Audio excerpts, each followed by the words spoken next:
இன்னையோட நான் வந்து பிஎம்சிக்குள்ள வந்து கரெக்டா 2 வருஷம். பிப்ரவரி 1 நான் வந்தேன் 2024ல. இன்னைக்கு 31 ஜனவரி 31 அப்படியே ஃபுல் ரவுண்டா 2 இயர்ஸ் ஆகுது. நான் வந்த சமயத்துல இருந்ததுக்கும் இப்போதைக்கும் எனக்கு என்ன ரொம்ப பிடிச்சிருக்கு. நான் ரொம்ப டைம் எல்லாமே எனக்கு வந்து ஃபுல்ஃபில்டா இருக்கிற மாதிரி இருக்குது. நிறைய நான் சந்தோஷமா ஆனந்தமா இருக்கிறேன். அதுக்கு முதல்ல நான் பிஎம்சிக்கும் சந்திரகலா மேடத்துக்கு எல்லா மாஸ்டர்ஸ்க்கும் நான் நன்றி சொல்லிக்கிறேன். இந்த ஒரு சர்வீஸ குடுக்க போய் தான் அந்த சர்வீஸ் பண்றதுனாலதான் எனக்கு அந்த ஆனந்தம் அப்படிங்கிறது ஏற்பட்டது. அதுக்கு வாய்ப்பு கொடுத்தவங்க எல்லாருக்கும் நான் நன்றி சொல்லிக்கிறேன். இது எனக்கு செகண்ட் இயர் பிஎம்சில செகண்ட் இயருக்குள்ள நான் வரப்போறேன். அதனால ரொம்ப நன்றி. எனக்கு எல்லா விதமான வாய்ப்புகளும் இங்க குடுத்தாங்க.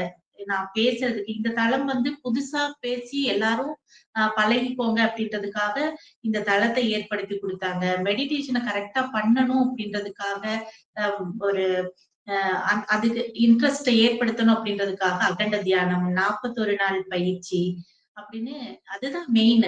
பிஎம்சில எந்த குரூப்க்கு நம்ம போனாலும் எல்லாருமே சொல்றது, நம்ம பத்ரிஜி சொல்றது, நம்மளுடைய ஆன்மீகம் அப்படின்னாலே நம்மளுடைய உள்முக பயணம். நம்மள பத்தி தெரிஞ்சுக்கிறது தான் ஆன்மீகம். அப்படிங்கிறதுக்கு நமக்கு நாம உள்ள போகணும் அப்படின்னா அதுக்கு ஒரே வழி, ஒரே பாதை தியானம் மட்டும்தான்.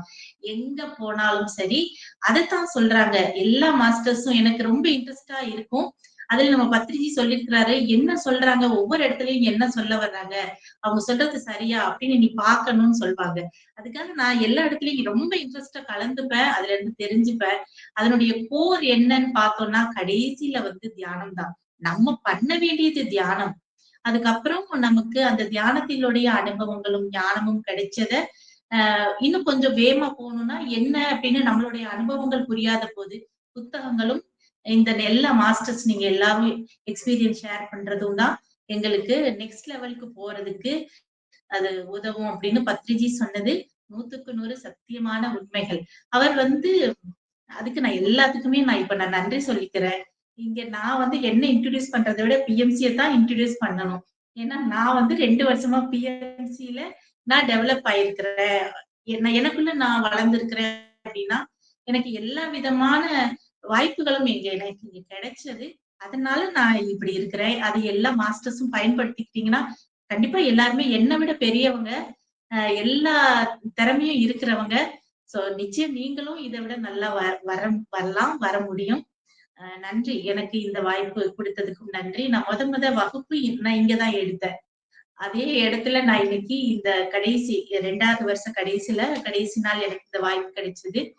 இதுலயுமே நாம சந்திரகலா மேடம் சொன்ன பத்ரிஜி வந்து தெலுங்குல சொல்லியிருக்கிறாங்க. ஞான நவரத்தினங்கள் அப்படின்னு 9 விதமான ரத்தினங்களை பத்தி சொல்லியிருக்கிறாங்க. அந்த ரத்தினங்கள் வந்து நம்ம எல்லாரும் கண்டிப்பா தெரிஞ்சுக்கிற வேண்டிய ஒரு முக்கியமான விஷயம். அதாவது சத்தியம் அப்படின்னே சொல்லலாம். நம்ம பிஎஸ்எஸ்எம் பொறுத்த வரைக்கும் 18 கொள்கைகள் அப்படிங்கிறது ரொம்ப ரொம்ப முக்கியம். அதை விட இந்த ஞான ரத்தினங்கள் அப்படிங்கிறதும் அதுக்கு ஈக்குவலான முக்கியமான விஷயம். இந்த 2யும் நம்ம தெரிஞ்சுக்கிட்டோம் அப்படின்னா நம்ம ஒரு பெர்ஃபெக்ட் சிறந்த மாஸ்டரா வரணும் அப்படின்னா இந்த 2ம் வந்து ரொம்ப முக்கியம் அப்படின்னு சொல்லலாம். அதுதான் உண்மை. என்ன அவர் பத்ரிஜி என்ன சொல்றாங்க அப்படின்னா அந்த 18 கொள்கைகள்ல நம்ம இருந்தாலே ஒரு நல்ல மனிதரா நம்மளால மாற முடியும். அதையும் இந்த ஞான நவரத்தினங்கள்னு சொல்லியிருக்கிறாங்கல்ல, அது வந்து அப் டு த கோர்னு சொல்லணும். இதுல என்ன சொல்லிருக்கிறாங்க, ஞான நவரத்தினங்கள் அப்படின்ற பாடத்தை நம்ம முழுசா புரிஞ்சுக்கிட்டு நம்ம எப்போதுமே நம்ம மனசுல வச்சுக்கிட்டு மனனம் பண்ணிக்க வேண்டிய விஷயங்கள். இத வந்து நம்ம எப்பயுமே பயிற்சி பண்ணிக்கிட்டே இருந்தோம் அப்படின்னா இதுல என்ன சொல்றாங்களோ அதை நம்ம பயிற்சி பண்ண ஆரம்பிச்சோம் அப்படின்னாலே நமக்கு அந்த விழிப்புணர்வு அப்படிங்கிறது அதிகரிக்கும். என்னமோ நம்ம எல்லா இடத்துக்கும் போறோம், விழிப்புணர்வு அப்படின்னு சொல்றாங்களே அப்படின்னா என்னது அப்படின்னு தெரிஞ்சுக்கணும் அப்படின்னா இந்த ஞான நவரத்தினங்களை என்ன சொல்லியிருக்கிறாங்களோ அத நம்ம வந்து பயிற்சி பண்ணணும். அப்படி பயிற்சி பண்றப்போ இதுவே நம்மள வந்து எதை நம்ம வந்து திரும்ப திரும்ப இதை படிக்கதான் அதனுடைய மூல சித்தாந்தம் அப்படிங்கிறது புரியும். சும்மா ஜஸ்ட் நம்ம வாசிக்கிறோம், அதை படிக்கிறோம் அப்படிங்கிறப்போ கிடைக்கிற அந்த விஷயம் ஞானத்தை விட அதை திரும்ப திரும்ப படிக்கிறப்போ நமக்குள்ளேயே ஒரு பதில் வருது. இது இதைத்தான் சொல்றாங்களோ, அதைத்தான் சொல்றாங்களோ அப்படின்னு. இல்ல நமக்குள்ளேயே பல கேள்விகளை வந்து இது ஏற்படுத்துது. அதனால இந்த ஞான நவரத்தினங்களை வந்து நம்ம தெரிஞ்சுக்க வேண்டியது அப்படிங்கிறது ரொம்ப முக்கியமான விஷயம். இந்த நவரத்தினங்களுடைய அர்த்தத்தையும் சாரத்தையும் நம்ம தெளிவா புரிஞ்சுக்கிட்டோம் அப்படின்னா, நாம அடையும் அந்த உயர்ந்த நிலை என்னன்னா, ஞானி அப்படிங்கிறதுக்கு மேல முக்தி அப்படின்ற நிலையை கண்டிப்பா அடைய முடியும். சோ ஒவ்வொருவரும் ஒவ்வொரு படிக்கும் மேல போய் போய் அந்த புண்ணிய நிலைக்கு நம்மள வந்து இது இட்டு செல்லும் அப்படின்னு சொல்றதுல எந்த வித சந்தேகமும் இல்ல. அது ரொம்ப சின்ன குழந்தைக்கு சொல்லிக் கொடுக்குற மாதிரி ஞானம் அப்படிங்கிறது எவ்வளவு பெரிய விஷயம், பெரிய விஷயம். அந்த சித்தாந்தங்கள் எல்லாம் புரியவே புரியாது. அது நம்ம பத்ரிஜி வந்து அவ்வளவு எளிமைப்படுத்தி இருக்கிறாரு. இந்த இந்த இந்த புத்தகத்தை வந்து ஒரு 4 மந்த்ஸ் பிஃபோர் வந்து நான் படிக்கிறதுக்கு கேட்கறதுக்கும் ஒரு வாய்ப்பு கிடைச்சது. அன்னையில இருந்தே எனக்குள்ள நிறைய கேள்விகள் எழும்ப ஆரம்பிச்சது. எத பத்தி இவங்க சொல்றாங்க? இதுல என்ன இருக்கு? அப்படின்னு எனக்குள்ள நான் தேட ஆரம்பிச்சு, இது சம்பந்தமான புத்தகங்கள் படிக்க எனக்கு வந்து இது ஆர்வத்த தூண்டினது. அதனால இந்த புத்தகத்தின் மேல நான் நிறைய ஒர்க் பண்ணேன் அப்படிங்கிறத விட, இது சம்பந்தப்பட்ட விஷயங்கள் எனக்கு திரும்ப திரும்ப வர ஆரம்பிச்சது. அதனாலதான் நான் இந்த இந்த புத்தகத்த விருப்பப்பட்டு நான் இங்க வந்து உங்ககிட்ட நான் பகிர்ந்துக்கணும் அப்படின்னு வந்திருக்கிறேன். இந்த ஞான நவரத்தினங்கள் நவம் அப்படின்னா தெரியும் நமக்கு 9. ஏன் ரத்தினங்கள் அப்படின்னு சொன்னாங்கன்னா, இந்த 9மே சத்தியங்கள். பரிபூரணமான சத்தியங்கள். இந்த 9 சத்தியத்தை பத்தின விஷயங்களை நம்ம முழுசா தெரிஞ்சுக்கணும். நம்ம ஒவ்வொருத்தவங்களும் தெரிஞ்சுக்கணும் அப்படின்றத பத்ரிஜி சொல்லியிருக்கிறாங்க. அதெல்லாம் புரிஞ்சுக்கிறது அப்படிங்கிறதே பெரிய விஷயம். இது புரிஞ்சுக்கிறது அப்படிங்கிறது பெரிய விஷயம். அதையுமே அவ்வளவு எளிமையா நம்ம பத்ரிஜி சொல்லியிருக்கிறாங்க.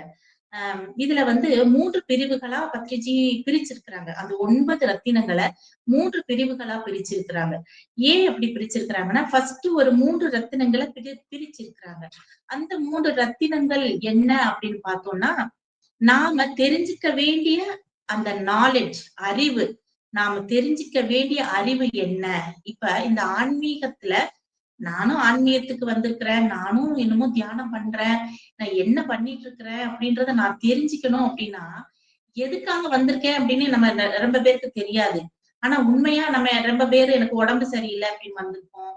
நமக்கு ஏதோ நீட்ஸ் என்னமோ வேணும். அப்படி ஏதோ தேவைக்காக இந்த தியானம் பண்ணா என்னமோ கிடைக்கும். மன அமைதி கிடைக்கும். என்னென்னமோ சொல்றாங்க. ஆனா அப் டு த கோர் என்ன? இதுக்கு வர்றதுனால இந்த ஆன்மீக பாதை நமக்கு என்ன கொடுக்குது அப்படின்னு பெரிய பெரிய வேதாந்திகள் சித்தாந்தம் பேசுறாங்கல்ல.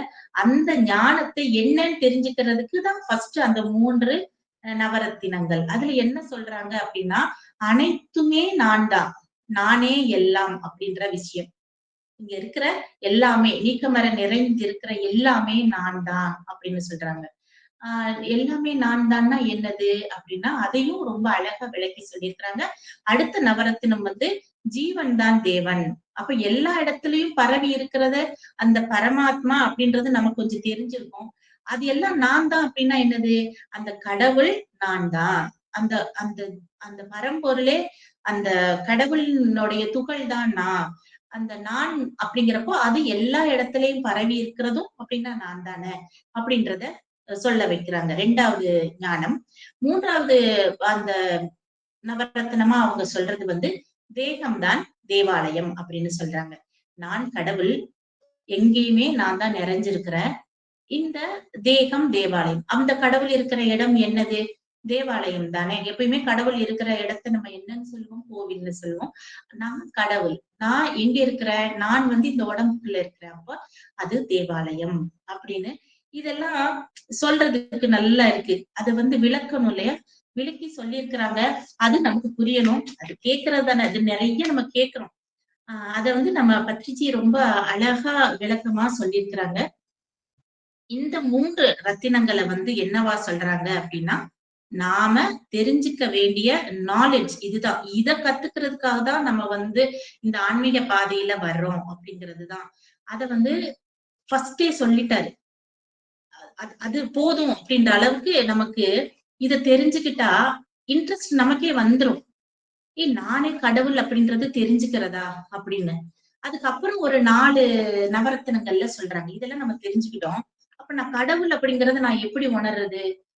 எல்லா இடத்துலயும் நான் இருக்கேன் அப்படின்னு சொல்றது கேட்கறதுக்கு நல்லா இருக்கு. அப்படின்னா அத நான் உணரணுமே, நான் தெரிஞ்சுக்கிடணுமே, அதுக்கு நான் என்ன பண்ணணும் அப்படின்னு கேட்கிறப்போ, அந்த பயிற்சிகள் அப்படின்னு நீ சில பயிற்சிகள பண்ணுனீங்க அப்படின்னா பண்ணினா, அத உங்களால தெரிஞ்சுக்க முடியும். அப்படின்னு சொல்லிட்டு 4 ரத்தினங்கள அவங்க சொல்றாங்க. அது என்ன ரத்தினங்கள் அப்படின்னா, நம் சுவாசம் தான் நம் குரு அப்படின்னு ஒரு ரத்தினமும், சமயமே சாதனை. எவ்ளோ அந்த தியானம் தான் நம்மளுடைய உள் உள்முக பயணத்துக்கு உதவுவது அப்படின்னு தெரியும். அத எப்படி நம்ம வந்து எவ்வளவு நேரம் பண்றது அப்படிங்கிறத பொறுத்தது. எவ்வளவுக்கு எவ்வளவு நம்மளுடைய பயிற்சி இருக்குதோ, அத பொறுத்தது அப்படின்ற பத்தின விஷயங்கள அதுக்குள்ள சொல்றாரு. அதுக்கப்புறம் வந்து சகனமே பிரகதி அப்படிங்கிறாங்க. அதுல பொறுமை அப்படிங்கிறது ரொம்ப அவசியம். ஒரு ஒரு நாளைக்கு ஒவ்வொரு மாதிரி, ஒவ்வொரு விஷயங்கள் அதுக்குள்ள பொதிஞ்சு இருக்குது. அதனால அத பொறுமையோட நம்ம பயிற்சி பண்ண பண்ண நமக்கு அனுபவம் அப்படின்ற ஞானம் கிடைக்கும். அதுதான். இப்ப நம்ம 3 விஷயம் தெரிஞ்சுக்கிட்டோம்ல. நானே கடவுள், நான் தான் எல்லா இடத்துல இருக்கிறேன். அந்த கடவுளாகிய நான் இருக்கிற இடம் இந்த உடல். அப்படின்ற இந்த ஞானம் நமக்கு தெரியணும் அப்படின்னா, இந்த 4 விதமான அந்த நவரத்தினங்கள்ல இருக்கிற அடுத்த பயிற்சி ரத்தினங்கள்னு சொல்லியிருக்கிறாங்க இல்லையா? தியானம், அதற்குண்டான காலம், அதுக்குண்டான பொறுமை, அப்புறம் 4வது அனுபவம். இந்த 4யுமே நம்ம வந்து பயிற்சி பண்ணிக்கிட்டே இருக்கணும். அப்படி நம்ம பயிற்சி பண்றப்போ, நம்ம தெரிஞ்சுக்கிட்டோமே, அந்த நாலெட்ஜ அது அனுபவமா நமக்கு குடுக்கும் அப்படின்னு சொல்றாங்க. சரியா? சொல்லிட்டாங்க. அப்பன்னா நம்ம கூட கடவுள் அப்படிங்கிறது உணர முடியுமா? நான் கடவுள்னு தெரியணுமா? அப்படின்னா இந்த 4 நம்ம பயிற்சி பண்ணணும். பயிற்சி பண்ணுனா நமக்கு தெரிஞ்சிரும் அப்படின்றாங்க. இப்போ பயிற்சி பண்ணி நம்ம தெரிஞ்சுக்கிட்டோம். அப்போ நம்ம கடவுள் அப்படின்றத உணர்ந்துட்டோம். இப்ப நம்ம என்ன நிலையில அடைஞ்சிருக்கோம் அப்படின்னா, நாம உண்மையா ஒரு ஞானி அப்படின்ற நிலைக்கு நம்ம வந்துடலாம். ஒரு யோகியாக, ஒரு ஞானியாக நம்மளால மாற முடியும். அதுக்கப்புறமும் அவர் விடல நம்மள. ஞானி இருக்கலாம். அவர் முக்தி நிலையை எப்ப அடைவாங்க? அந்த பிறவியற்ற அந்த அ நிலைக்கு போகணும்னா, அதுக்கு அடுத்த நிலை முக்தி. நீ தெரிஞ்சுக்கிட்ட விஷயங்கள, அத வந்து மத்தவங்களுக்கு குடுக்கணும். அதுதான் தர்மமே தானம். தானமே தர்மம் அப்படின்னு. அதுதான் 8வது நவரத்தினங்கள்ல 8வது ரத்தினமா பத்ரிஜி சொல்றாங்க. அந்த தர்மமே தானமே தர்மம் அப்படின்னு சொல்றாங்க. சிறந்த தர்மம், சிறந்த தானம் எதுன்னா, நம்ம தெரிஞ்சுக்கிட்ட அந்த ஞானத்தை வந்து மத்தவங்களுக்கு சொல்றது. அத சொல்றதன் மூலமா நாம வந்து அந்த தர்மமே நம்மள புண்ணியம் அந்த தர்மமே புண்ணியம். புண்ணிய பாதைக்கு இட்டு செல்லும் அப்படின்னு சொல்றாங்க. இந்த புண்ணிய பாதை என்னது அப்படின்னா, அதுதான் முக்திக்கான வழி அப்படின்னு சொல்றாங்க. இந்த கடைசி 2 ரத்தினங்கள். சோ இந்த ஞான நவரத்தினங்கள பத்தி நம்ம தெரிஞ்சுக்கிட்டாலே, சாதாரணமா இருக்கிற நம்ம முக்தி நிலைக்கு நம்மளால அடைய முடியும் அப்படின்னு சொல்லிட்டு, ஒவ்வொரு விஷயத்தையுமே இன்னும் சின்ன குழந்தைங்களுக்கு புரியிற மாதிரி சொல்லியிருக்கிறாங்க. அதுல நான் வந்து தெரிஞ்சுக்கிட்ட அளவுக்கு நான் ஒண்ணொண்ணு உங்ககிட்ட விளக்க முயற்சி பண்றேன். இதுல வந்து பத்ரிஜி மேல எனக்கு எந்த விஷயத்துல எனக்கு அவர் மேல ரொம்ப பிரியம் ஏற்பட்டது அப்படின்னா, இப்ப பதஞ்சலியோடைய அஷ்டாங்க யோகம் அப்படிங்கிறதுல 8 நிலைகள். அஷ்டாங்கம்னா 8 நிலைகள் இல்லையா? அந்த 8 நிலைகள்ல தியானத்த அவர் வந்து 7வது நிலையில தியானம், அதுக்கப்புறம் சமாதி அப்படின்னு 7வது நிலை தான் அவர் வந்து சொன்னார். ஃபர்ஸ்ட் என்ன சொன்னார் பதஞ்சலின்னா, இயமம், நியமம், அதுக்கப்புறம் பிரத்யாகாரம், தாரணை அதெல்லாம் படிச்சுட்டு, அதெல்லாம் பண்ணினா தான் அடுத்த அடுத்த நிலை அப்படிங்கிறப்போ, இயமம் அப்படின்றப்போ அதுக்குள்ள நெறைய வெரைட்டீஸா நெறைய விஷயங்கள் அது இருக்கும். அத நம்ம ஃபாலோ பண்றதுக்கே ஜென்மா பத்தாது அப்படின்ற அளவுக்கு அதுல அவ்வளவு இருக்கும். அதுக்கப்புறம் தான் அவங்க நம்ம நியமம் போணும். அதுக்கப்புறம் தான் அப்படின்ட்டு ஒவ்வொரு ஸ்டெப் பை ஸ்டெப்பா சொல்லிக் குடுத்து, கடைசியில தான் ஆ தியானம் அப்படின்றது வரும்.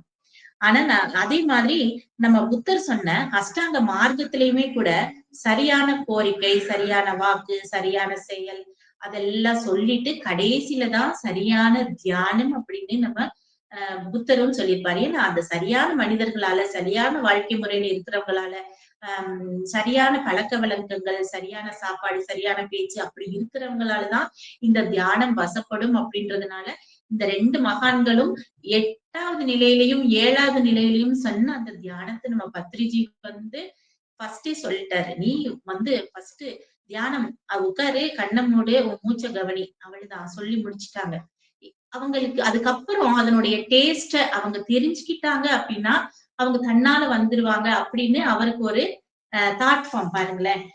நம்ம இதெல்லாம் கத்துக்கிட்டு அதுக்கப்புறம் மெடிடேஷன் பண்ணா சத்தியமா நம்ம வந்து அந்த உயர்ந்த நிலைக்கு ஈஸியா போலாம். அதுவும் நமக்கு தேவையானது தான். இருந்தாலும் அத டேஸ்ட்ட நமக்கு பத்ரிஜி குடுத்துட்டு, அந்த டேஸ்ட்டுக்கு நீ வொர்க் பண்ணு அப்படின்னு சொல்றாரு. இது எப்படின்னா, நம்ம வந்து ஒரு பிக்சர், ஒரு படம் பார்ப்போம். நெறைய திரைப்படங்கள்ல வந்து அந்த கிளைமாக்ஸ் தெரிஞ்சிடுச்சுன்னா, அதுக்கப்புறம் அந்த படத்த நம்மளால பார்க்கவே முடியாது. அந்த படத்துக்கு போக மாட்டோம். இதான் கிளைமாக்ஸா அப்படின்னுட்டு. அதுக்கப்புறம் வந்து சில படங்கள்ல வந்து அந்த கிளைமாக்ஸ் வரைக்கும் நம்ம உட்கார்ந்துருப்போம். மேபி அந்த கிளைமாக்ஸ் நல்லா இருந்தாலுமே கூட, ஒரு தடவ பார்க்கலாம். அது இதுதானா கிளைமாக்ஸ் அப்படின்னு போயிடுவோம். ஆனா சில டைரக்டர்ஸ் வந்து கிளைமாக்ஸ வந்து ஃபர்ஸ்ட்டே வச்சுருவாங்க. இதுதான். இது எப்படி நடந்தது அப்படிங்கிறத காட்டணும் அப்படின்றதுக்காக, அந்த படத்துக்கு மொதயே அந்த கிளைமாக்ஸ் வச்சுடுவாங்க. அந்த கிளைமாக்ஸ் எப்படி இப்படி ஆச்சு? நம்ம தெரிஞ்சுக்கணுமே அப்படின்னுட்டு, அந்த கியூரியாசிட்டிய வந்து ஏற்படுத்திட்டு, அதுக்கப்புறம் அந்த படம் ஃபுல்லா பார்ப்போம். அப்ப அந்த டைரக்டருக்கு வந்து அவர் கதை மேல அவ்வளவு கான்ஃபிடன்ஸ். அவர் சொல்ல வர விஷயங்கள் மேல அவருக்கு அவ்வளவு கான்ஃபிடன்ஸ். அதே இத வந்து நான் பத்ரிஜி கிட்ட பார்க்கிறேன். அதே மாதிரி ஒரு சிறந்த நல்ல டீச்சர் என்னன்னா, ஒரு டாபிக் குடுத்தா, அந்த டாபிக் பத்தின மொத்த இதையும் சொல்லிடுவாங்க. சிறுசா சொல்லிடுவாங்க. இதுதான் நம்ம வந்து இங்க படிக்க போறோம். இத படிச்சீன்னா உனக்கு இதெல்லாம் கிடைக்கும். இதெல்லாம் நீ தெரிஞ்சுக்கணும். அதுக்காக தான் நீ வந்து இங்க உட்கார்ந்துருக்கிற.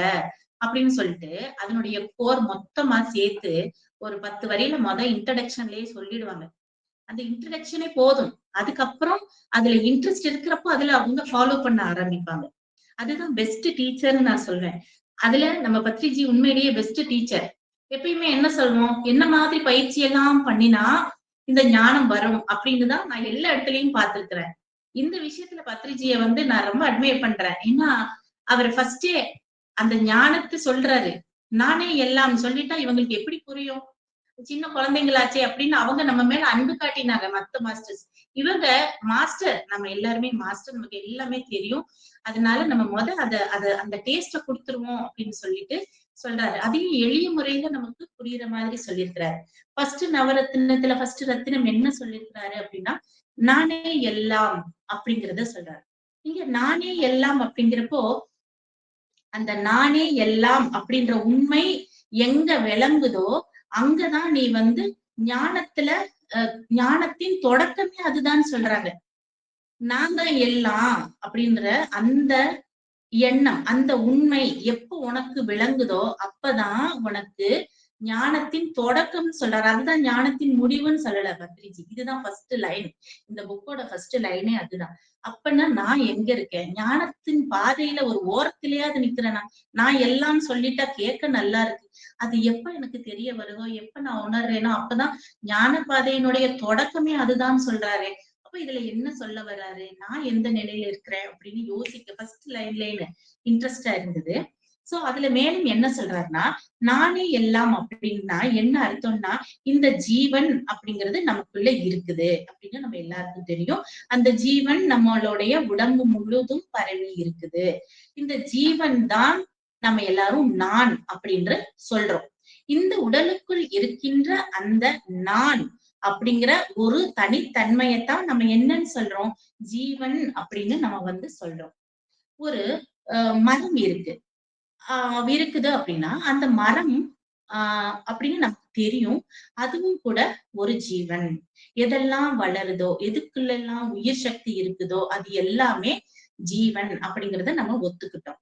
ஈவன் ஆடு, மாடு, கோழி அப்படின்னு தெரிஞ்சாலும், அதக்கூட நம்ம என்னன்னு ஒத்துக்கிட்டோம்? ஜீவன் அப்படிங்கிறத ஒத்துக்கிறோம். படிச்சவங்க, படிக்காதவங்க, தெரிஞ்சவங்க, தெரியாதவங்க, ஈவன் இப்ப நான் பேசுறேன், நீங்க எல்லாரும் கேட்கிறீங்க. எல்லாருமே கூட ஜீவன் தான் அப்படிங்கிறத நம்ம தெரிஞ்சுக்கிட்டோம். அது நம்ம ஒத்துக்கிறோம். ஆமா, ஜீவன். ஏன்னா அந்த உயிர் சக்தி நமக்குள்ள இருக்குது. அது நம்மள வந்து அ இயங்குறதுக்கு எல்லாத்துக்கும் உதவுது. சோ ஏதோ ஒரு சக்தி நமக்குள்ள இருக்குது. அது ஜீவன் அப்படிங்கிறத நம்ம ஒத்துக்கிட்டோம். ஆனா, இதுல நம்ம மறந்தது என்னன்னா, அந்த ஜீவ தத்துவத்த நம்ம ஜீவன் அப்படின்ற தத்துவத்த நம்ம வந்து ஒத்துக்கிட்டோம். ஆனா, அந்த தெய்வ தத்துவத்த நம்ம வந்து மறந்துட்டோம். அதுல நமக்கு விழிப்புணர்வு இல்ல. இந்த ஜீவ தத்துவத்துல நமக்கு விழிப்புணர்வு இருக்குது. ஆனா அந்த தெய்வ தத்துவத்துல நமக்கு இருக்க வேண்டிய அந்த விழிப்புணர்வு நம்ம கிட்ட இல்ல அப்படின்னு பத்ரிஜி சொல்றாங்க. அப்படின்னா என்னது அப்படின்னா, விழிப்புணர்வு தான் நானே எல்லாம் அப்படிங்கிறாரு பத்ரிஜி. அந்த விழிப்புணர்வு, அந்த தெய்வத்தன்மை, அந்த தத்துவத்தினுடைய சாராம்சம் தான் இந்த நானே எல்லாம் அப்படின்ற விஷயம் அப்படின்னு சொல்றாங்க. இந்த பிரபஞ்சம் முழுதும் நிரம்பி இருக்கிற இந்த சக்தியை வந்து நாம என்ன சொல்றோம்? அந்த பிரபஞ்ச சக்தியை தான் நம்ம வந்து கடவுள் அப்படின்னும், தேவன் அப்படின்னும் சொல்றோம். இந்த சக்தி அத வந்து நம்ம எப்படி சொல்லலாம் அப்படின்னா, ஒரு பெரிய நான் அப்படின்னு சொல்லலாம். அந்த பெரிய சக்தி இருக்குல்ல, அந்த பிரபஞ்ச சக்தியுடைய ஒரு சின்ன துகள், ஒரு சின்ன அலைவரிசையினுடைய அளவாக நம்ம இந்த ஒரு உடம்புக்குள்ள வந்து அ ஒரு ஒரு உடலுக்குள்ள அந்த சக்தி வந்து ஒரு துகளா வந்து விழுந்திருக்கு. அதுதான் நாம ஜீவன் அப்படின்னு சொல்றோம். அது வந்து என்னதுன்னா, சின்ன நான் அப்படின்னு எடுத்துக்கிட்டா, அப்ப வெளியில இருக்குதே பெருசா அந்த பரம்பொருளுடைய அந்த சக்தி, பிரபஞ்ச சக்தி, அது எல்லாமே இப்போ சொல்றோமே அதுதான் கடவுள். அந்த பிரபஞ்ச சக்திய நம்ம கடவுள் அப்படின்னு சொன்னோம்னா, அதனுடைய ஒரு சின்ன துகள் தான் இந்த உடம்புக்குள்ள இருக்குது. அப்படின்னு பாக்குறப்போ, அதுவும் இதுவும் ஒண்ணுதான் அப்படின்னு சொல்றாங்க. இந்த ஜீவனும், அந்த வெளியில இருக்கிற அந்த சக்தியும் ஒண்ணுதான் அப்படின்னு சொல்றாங்க. அதனுடைய சின்ன போர்ஷன் தான் ஒரு உடலுக்குள்ள இருக்குது. அந்த உடலுக்குள்ள இருக்கிற அந்த சிறிய நான் தான் ஜீவன். அத வந்து தேவனும் ஜீவனும் ஒண்ணுதான் அப்படின்னு சொல்றாங்க. ஒரு போட்டான் அப்படின்ற அணுவுக்குள்ள இருக்கிறதும் அந்த ஜீவன் தான். அதே இது ஒரு விதைக்குள்ள இருக்கிறதும் அந்த ஜீவன் தான். விதை அப்படின்னா, விதைக்குள்ள எப்படி ஜீவன் இருக்குன்னா, அந்த சின்ன விதைக்குள்ள ஒரு பயங்கரமான ஆலமரம் அதுக்குள்ள இருக்கு. அதுக்கு போய் ஒரு நிலத்துல போட்டு தண்ணிய ஊத்தி பார்த்தீங்கன்னா, அந்த பிரம்மாண்டமான ஆலமரம் வருதுன்னா, அதுக்குள்ள உயிர் சக்தி இருக்கு. அந்த விதைக்குள்ள இருக்கிற அந்த விஷயமும் கூட அ ஜீவன் தான் அப்படின்னு சொல்றாங்க. மீனுக்குள்ள இருக்கிறதும் ஜீவன் தான். நம்ம ஒவ்வொருவருக்குள்ளயும் இருக்கிறதும் இந்த ஜீவன் தான் அப்படின்னு. அதே மாதிரி நான் தான் எல்லாமே. இந்த ஜீவன் தான். நான் வெறும் இந்த உடம்பு கிடையாது. இந்த உடம்பு மட்டுமே நான் அப்படின்னு நினைக்கிறது வந்து ஒரு அஞ்ஞானிகள். அந்த மாதிரி நினைக்கிறவங்க எல்லாரும் அஞ்ஞானிகள்.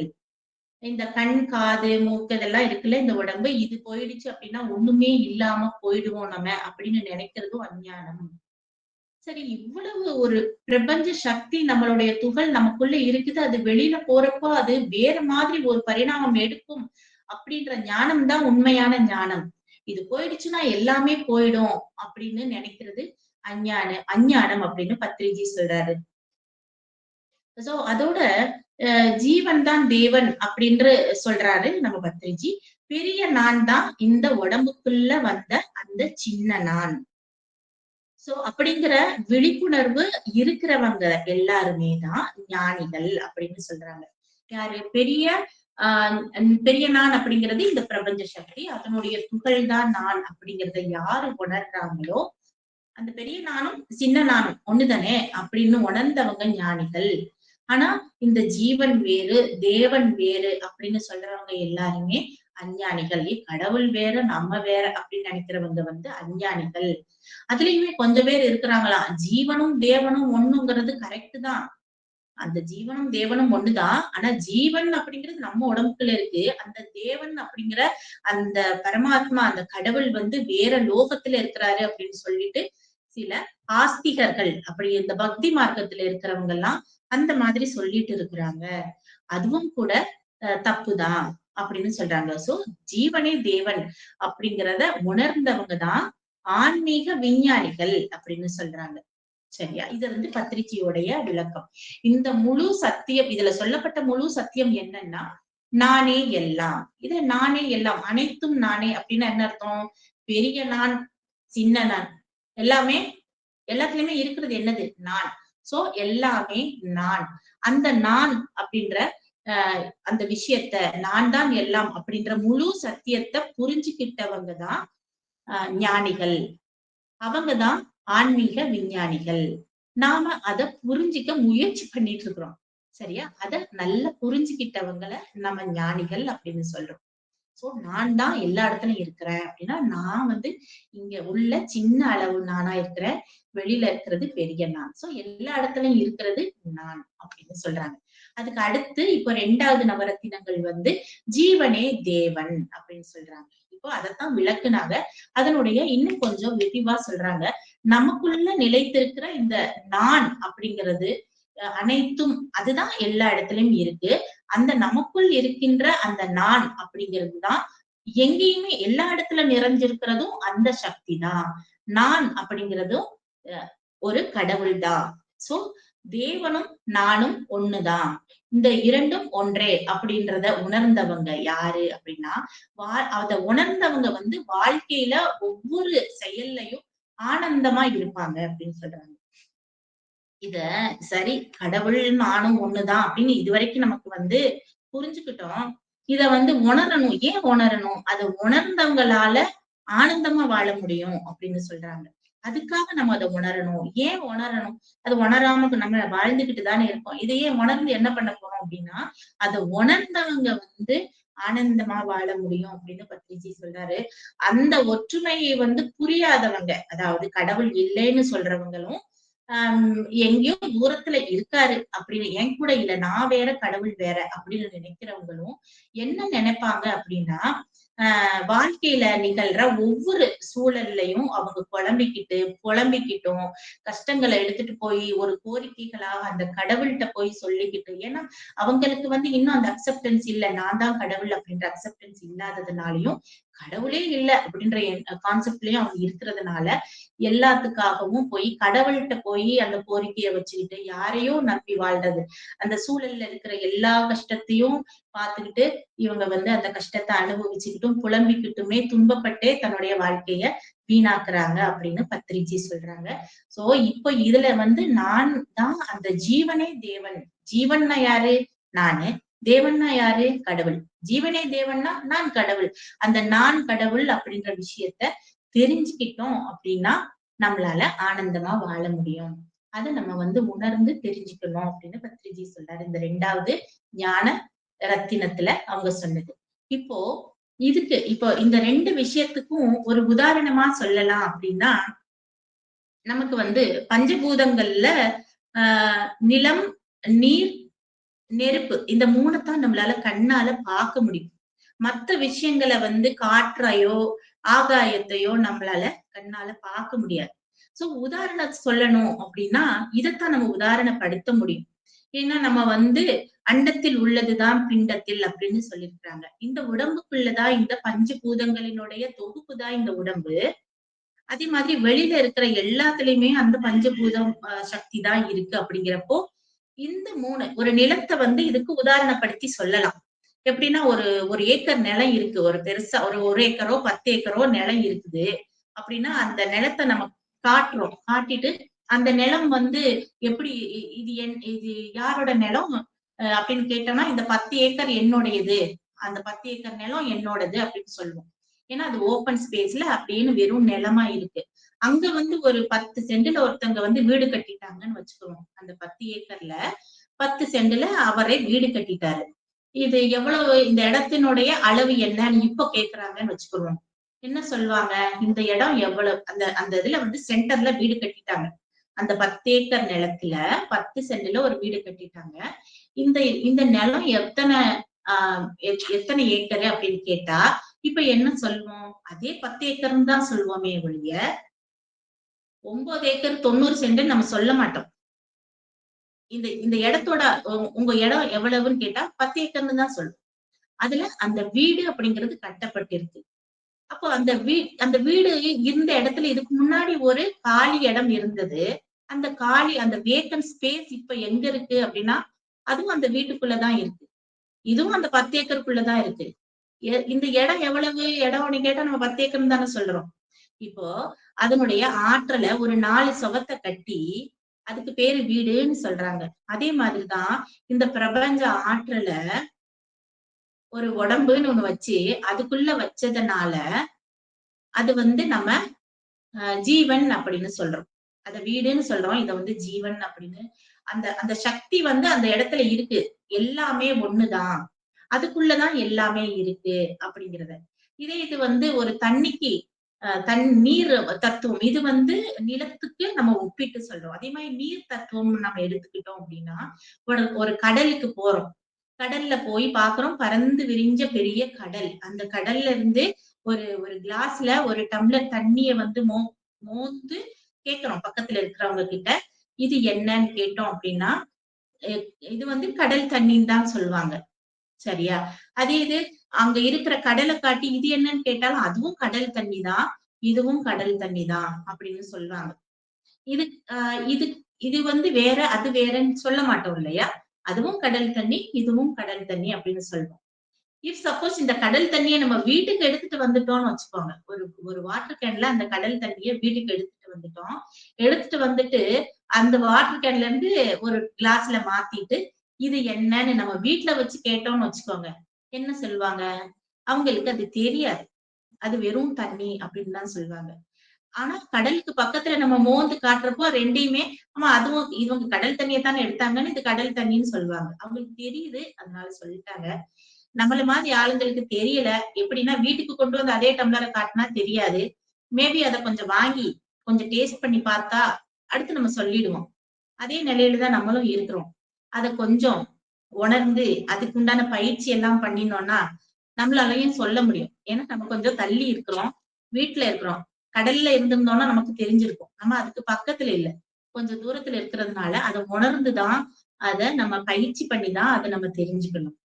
சோ, இதுல இருக்கிறதும் கடல் தண்ணி தான். அதுவும் கடல் தண்ணி தான். தனியா வந்துருச்சு அப்படின்றதுனால அது வேற கிடையாது.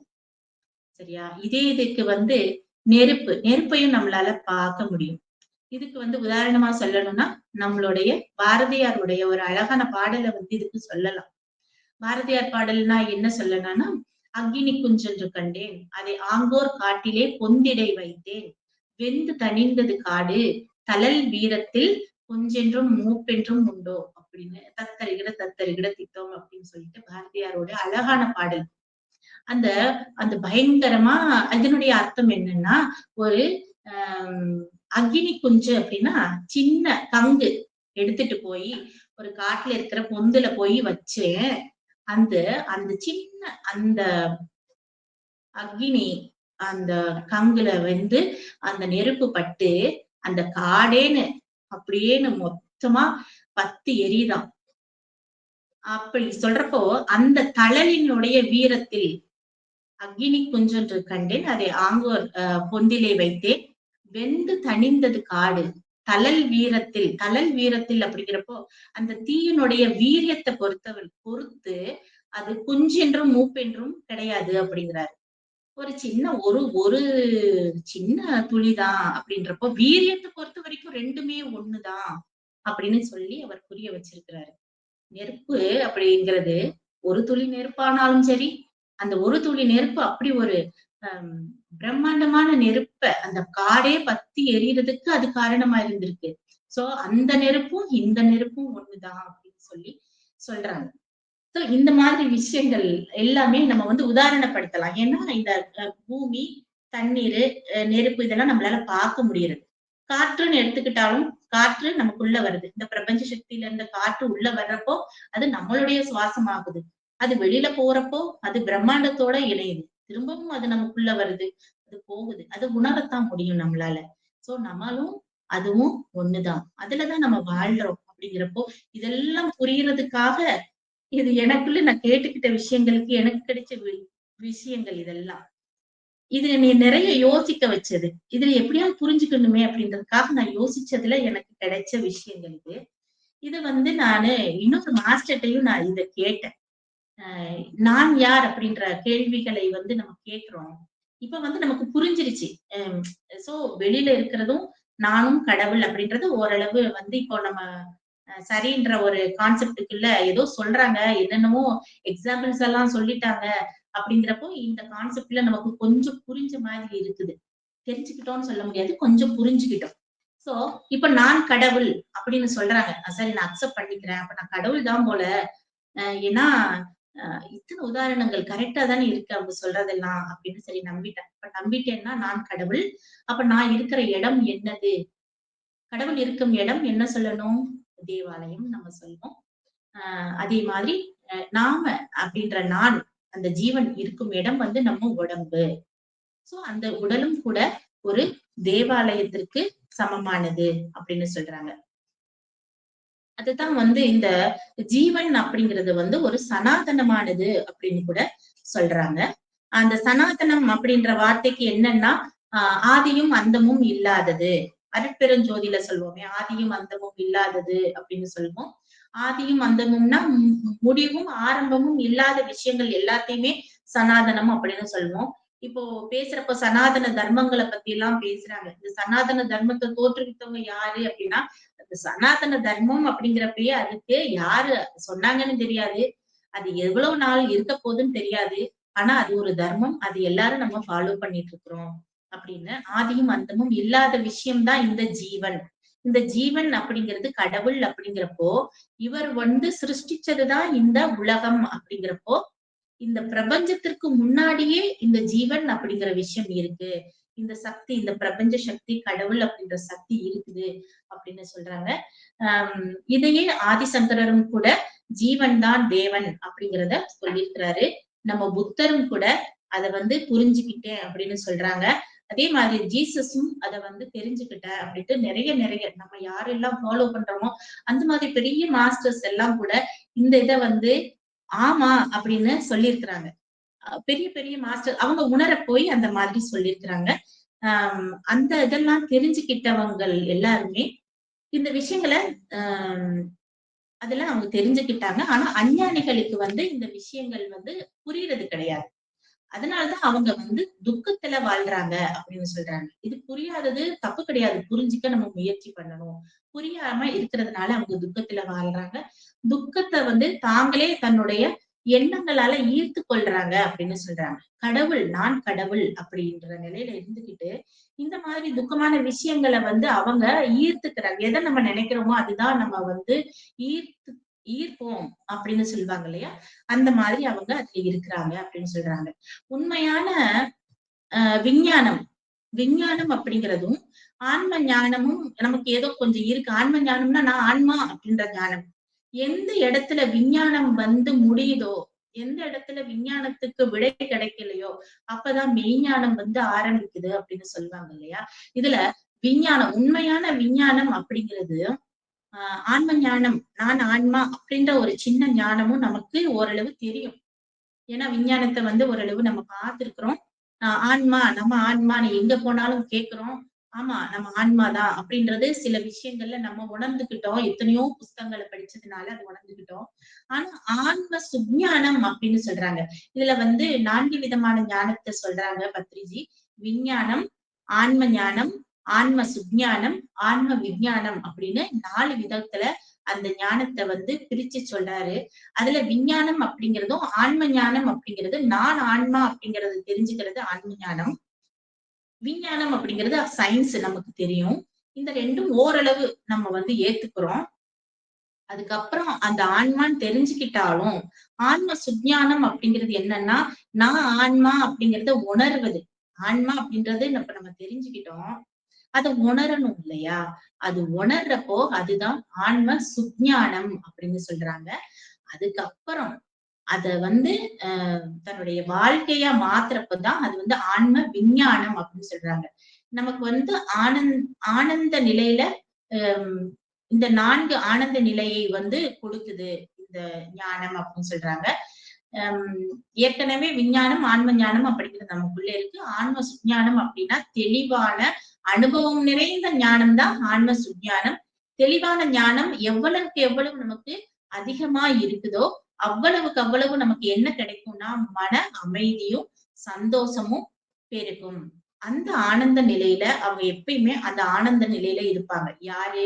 ஆன்ம சுஞ்ஞானம் உள்ளவங்க. ஆன்ம விஞ்ஞானம் அப்படின்னா என்ன அப்படின்னா, ஜீவன் தான் தேவன். இந்த தேகம் தான் தேவாலயம் அப்படின்னு நம்ம சொன்னோம் இல்லையா? அத வந்து உணர்ந்தவங்க தான் இந்த நித்திய ஆனந்த நிலையை அடையிறாங்க அப்படின்னு சொல்றாங்க. சோ ஞானத்துல 4 வகையான ஞானங்கள் இருக்கு. விஞ்ஞானம், ஆன்ம ஞானமும் நம்ம ஒரு கேள்வி ஞானம் மாதிரி. சுஞ்ஞானம் அப்படிங்கிறது அது அனுபவபூர்வமா உணர்றது. அதனால மனதுல அமைதியும், சந்தோஷமும் வரும். இருந்தாலும் அது எல்லாத்தையும் விட ஆன்ம விஞ்ஞானம் என்ன அப்படின்னா, நானே எல்லாம், நான் வந்து ஜீவனே தேவன், இந்த தேகமே தேவாலயம் அப்படிங்கிற ஞானத்தை தெரிஞ்சுக்கிறது தான் உண்மையான ஆன்ம விஞ்ஞானம் அப்படின்னு நம்ம பத்ரிஜி சொல்றாங்க. இதுல வந்து ஒரு அயோத்தியில தான் கடவுள் இருக்கிறாரு. மெக்கால தான் இருக்கிறாங்க கடவுள். அந்த அந்த மசூதியில தான் இருக்கிறாங்க. அதுவும் இல்லாம ம் திருப்பதியில தான் கடவுள் ஏழுமலையான் இருக்கிறாங்க. அப்புறம் காசிக்கு போனாதான் எனக்கு வந்து முக்தி கிடைக்கும், புண்ணியம் கிடைக்கும். அப்படின்னு எல்லாம் நினைச்சுக்கிறது அப்படிங்கிறது, அது வந்து ஒரு அஞ்ஞானமான விஷயம். ஏன்னா, நான் தான் கடவுள் அப்படிங்கிறது அவங்களுக்கு தெரியல அப்படின்னு சொல்றாரு. ஆ அதுக்குள்ள ஒவ்வொரு ஜீவனுக்குள்ள அந்த இருக்கிற அது எல்லாமே கூட தேவன் தான் அப்படின்னு சொல்றாங்க. இந்த உண்மையை வந்து நம்மள்ல பல பேருக்கு கேள்வியா இருக்கும். ரொம்ப பேருக்கு இந்த உண்மை வந்து கேள்வியா வரும். என்ன இப்படிலாம் சொல்றாங்கன்னு ஒரு கேள்வியா இருக்கும். புத்தக அறிவாகவும் நமக்கு கொஞ்சம் கொஞ்சம் தெரியும். ஆனா, அது அனுபவ அறிவாக மாறணும். அப்படி மாறணும் அப்படின்னா, இந்த மாதிரி ஆன்மீக கூட்டங்கள்ல நம்ம கலந்துக்கணும். ஆன்மீக நூல்கள வந்து நம்ம படிக்கணும். ஆசான்கள், குருமார்கள் எல்லாம் சொல்ற அந்த ஞானத்த நம்ம திரும்ப திரும்ப கேட்டுக்கிட்டே இருக்கணும், சிந்திக்கணும். இந்த கேள்வி ஞானம் எல்லாமே பரிபூரணமா உணர்ந்து நீங்க அ அத அனுபவத்துக்குள்ள கொண்டு வரும்போது, அது ஞானம் ஞானமாக அது வந்து மாறும். இந்த ஞானம் வந்து நமக்குள்ள நிலை கொள்ள வேண்டும் அப்படின்னா, நாம தொடர்ந்து பயிற்சி பண்ணணும்.